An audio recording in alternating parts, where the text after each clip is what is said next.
ಆ ಯುವತಿ ಇನ್ನೂ ಬದುಕಿ ಬಾಳ್ಬೇಕಾದವಳು. ಕೇವಲ 21 ವಯಸ್ಸಿನ ಯುವತಿಯನ್ನ ದುಷ್ಕರ್ಮಿಯೊಬ್ಬನು ಅವಳ ವೇಲ್ನಿಂದ ಕುತ್ತಿಗೆಗೆ ಬಿಗಿದು ಕೊಲೆ ಮಾಡಿ ನಿರ್ಜನ ಪ್ರದೇಶದಲ್ಲಿ ಎಸೆದು ಹೋಗಿದ್ದಾನೆ. ಅಷ್ಟಕ್ಕೂ ಯುವತಿಯೊಬ್ಬಳನ್ನ ಹತ್ಯೆ ಮಾಡಿದ ದುಷ್ಕರ್ಮಿಗಳು ಯಾರು, ಆಕೆಯ ಶವವನ್ನ ಧಾರವಾಡ ಹೊರವಲಯದಲ್ಲಿ ಬಿಸಾಕಿ ಹೋಗಲು ಕಾರಣ ಏನು ಎಂಬುದರ ಕುರಿತು ಒಂದು ಸ್ಟೋರಿ ಹೇಳಿದೆ ನೋಡಿ. ಹೀಗೆ ಹೆಣವಾಗಿ ಬಿದ್ದಿರುವ ಯುವತಿ ಮಗಳ ಶವವನ್ನ ನೋಡಿ ಕಣ್ಣೀರು ಇಡುತ್ತಿರುವ ತಂದೆ, ಮತ್ತೊಂದೆಡೆ ಶವವಾದ ಮಹಿಳೆಯನ್ನ ನೋಡುತ್ತಾ ನಿಂತ ಸಾರ್ವಜನಿಕರು. ಎಸ್, ಇದೆಲ್ಲ ಘಟನೆ ನಡೆದಿದ್ದು ಧಾರವಾಡ ತಾಲೂಕಿನ ಮನಸೂರು ಗ್ರಾಮದ ರಸ್ತೆಯ ಪಕ್ಕದಲ್ಲಿ ನಡೆದ ಘಟನೆ. ಅಷ್ಟಕ್ಕೂ ಧಾರವಾಡ ಗಾಂಧಿ ಚೌಕ್ ನಿವಾಸಿಯಾದ ಜಕಿಯಾ ಮುಲ್ಲಾ 21 ವರ್ಷ ಎಂಬ ಆಕೆಯೇ ಕೊಲೆಗೀಡಾದ ದುರ್ದೈವಿ ಎಂದು ಗೊತ್ತಾಗಿದೆ. ಇವಳು ಪ್ಯಾರಾಮೆಡಿಕಲ್ ಓದಿದ್ದ ಜಕಿಯಾ ಕೆಲಸಕ್ಕಾಗಿ ಹುಡುಕಾಟ ನಡೆಸಿದ್ರು. ನಿನ್ನೆ ಸಂಜೆ ಮನೆಯಿಂದ ಹೋಗಿದ್ದ ಈಕೆ ರಾತ್ರಿ ಆದ್ರೂ ವಾಪಸ್ ಬಂದಿರಲಿಲ್ಲ. ಆದ್ರೆ ಬುಧವಾರ ಬೆಳಗಿನ ಜಾವ ಆಕೆಯ ಶವ ವಿನಯ್ ಡೇರಿ ರಸ್ತೆಯಲ್ಲಿ ಕಂಡು ಬಂದಿದೆ.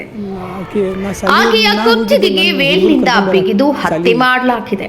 ಹತ್ಯೆ ಮಾಡಿದವರು ಯಾರು ಎಂಬುದು ಗೊತ್ತಾಗಿಲ್ಲ. ಸದ್ಯ ಸ್ಥಳಕ್ಕೆ ಗ್ರಾಮೀಣ ಪೊಲೀಸರು ಭೇಟಿ ನೀಡಿ ಪರಿಶೀಲನೆ ನಡೆಸಿದ್ದಾರೆ.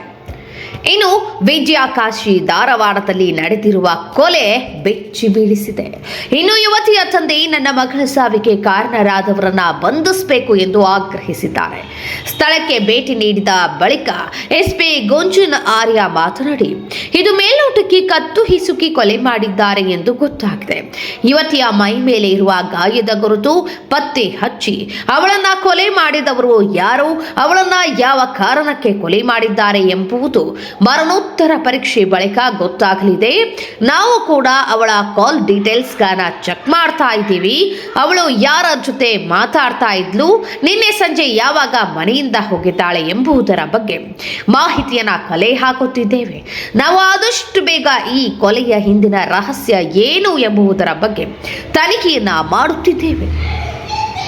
ಒಟ್ಟಲ್ಲಿ ಬಾಳಿ ಬದುಕಬೇಕಿದ್ದ ಈ ಯುವತಿ ಸದ್ಯ ಇವಳ ಸಾವು ಅನುಮಾನಕ್ಕೆ ಎಡೆ ಮಾಡಿಕೊಟ್ಟಿದೆ.